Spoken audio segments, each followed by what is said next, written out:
Europe.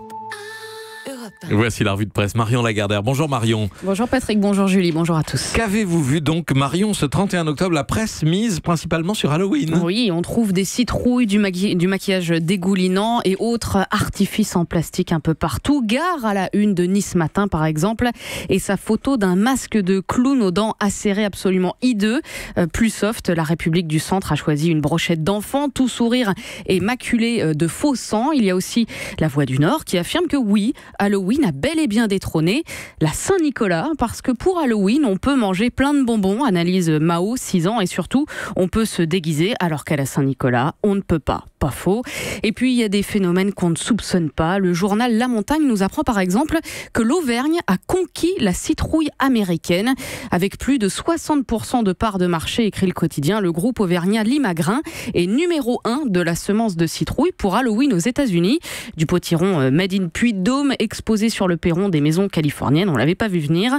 Des citrouilles donc, des chrysanthèmes aussi, puisque vos journaux anticipent la journée de demain, en l'occurrence la Toussaint. Un reportage notamment dans Le Parisien sur le cimetière de Saint-Denis où 10 employés veillent toute l'année sur 13 500 tombes.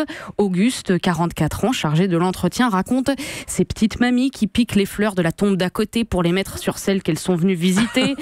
Ces gens qui viennent trinquer au cimetière le jour de l'anniversaire du défunt. D'autres qui déposent des offrandes surprenantes sur les tombes, des cigares, une poule ou encore une peluche géante. Et puis, il y a Lucien, 75 ans, venu fleurir la sépulture familiale. C'est un peu dur ce que je vais dire, mais c'est la vie. On va tous y passer, dit-il. Alors le fait d'être là, moi, ça me redonne un coup de tonus. En marchant au milieu des tombes, je me dis, profite de chaque jour. On ne sait jamais. Un reportage de Vincent Mongaillard avec les portraits photos de Yann Forex à retrouver dans Le Parisien. Et dans la presse ce matin, Marion, ce qui inquiète ne se voit pas forcément au premier coup d'œil. Oui, par exemple, ce fléau qui fait la une de la Charente Libre, la Dépêche du Midi ou encore La Provence.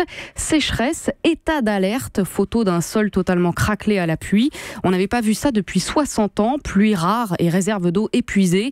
Chez les agriculteurs et les forestiers, c'est l'inquiétude. Inquiétant aussi, cet article en page 9 du Figaro. Le changement climatique est une menace qui pourrait saper 50 années de progrès en matière de santé publique, écrit Marielle Cour.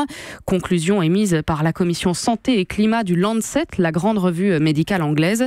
Le document recense les liens évidents entre santé et climat. 800 000 décès imputés par exemple à la pollution au charbon en Asie en 2015, mais aussi la baisse des rendements de riz et de blé due au réchauffement.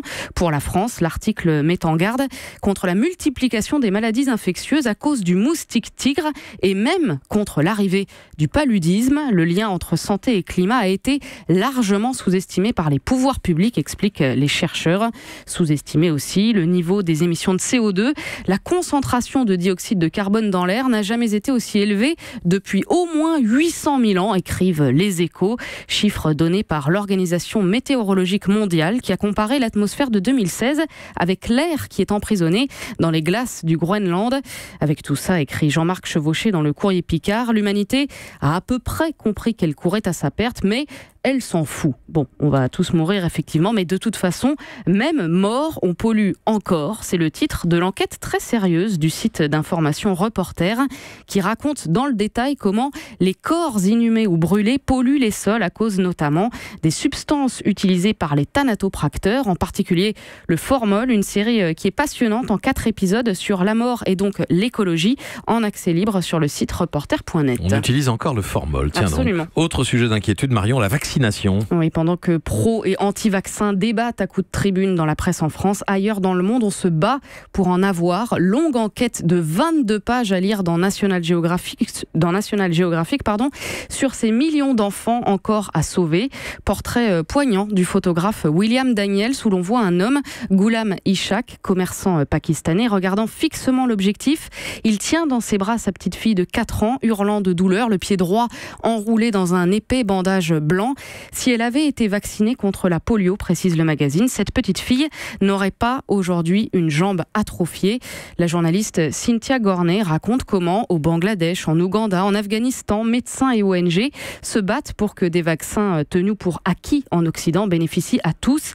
Et leur mission relève parfois du parcours du combattant, comme au Congo, où les glacières remplies de vaccins contre la rougeole passent difficilement de moto en pirogue pour atteindre les villages. Il y a aussi le Pakistan, où les visites à domicile des agents de santé se font sous escorte policière, des dizaines d'agents ayant été tués ces dernières années par des militants anti-vaccins. Et puis il y a les prix excessifs fixés par les labos pharmaceutiques qui rendent certains médicaments inaccessibles. Un reportage de National Geographic donc qui rappelle encore une fois que sur les vaccins comme sur le risque, tout dépend de quel point de vue on se place.